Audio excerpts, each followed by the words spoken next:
मन करे मर जाए सट के बिजुली के तार में। चांद वाला चेहरा लेके चला ना बाजार में, मेकअप वाला मुखरा लेके घूमा ना बाजार में। पागल प्रेमी बनाना दीवाना हमरा प्यार में।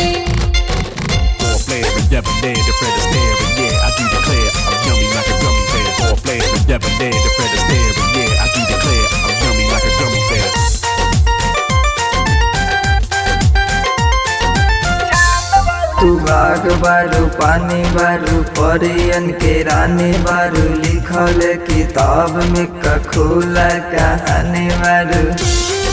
अरे मैडम ध्यान दो। इंद्रधनुष खानी बनी सतरंगी, एही रे अदा पे सभे भइल बा फिरंगी। दे दो ना दिल मांगो तानी हम उधार में। चांद वाला चेहरा लेके चला ना बाजार में, मेकअप वाला मुखरा लेके घूमा ना बाजार में।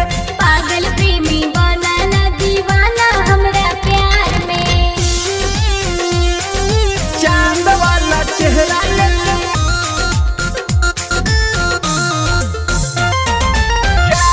कोई देले बुरा हाल बा, नागिन जैसे चाल बा, लवंगिया के डाली खानी कमरी का माल बा।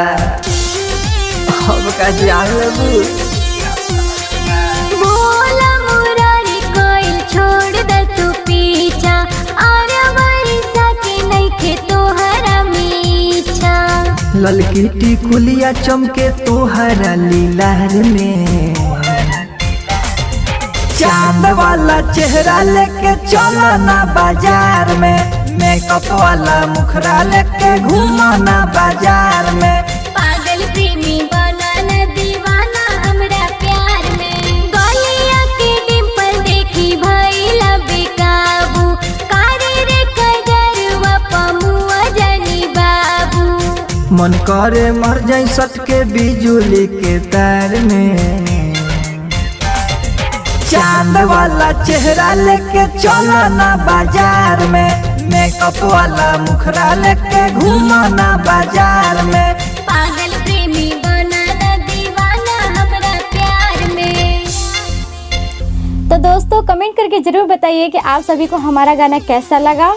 जी हाँ, अगर मेरे चैनल को आप लोग सब्सक्राइब नहीं किए हैं तो सब्सक्राइब कर दीजिए, और हमारे गाने को ढेर सारा प्यार आशीर्वाद दे के शेयर कीजिए और सपोर्ट कीजिए। और हाँ, हमारे फेसबुक पेज को भी फॉलो कर लीजिए। जी हाँ, भूलिएगा ना। कैसा लगा चांद वाला चेहरा कमेंट बॉक्स में ज़रूर बताइएगा, अपना विचार दीजिएगा। धन्यवाद। धन्यवाद।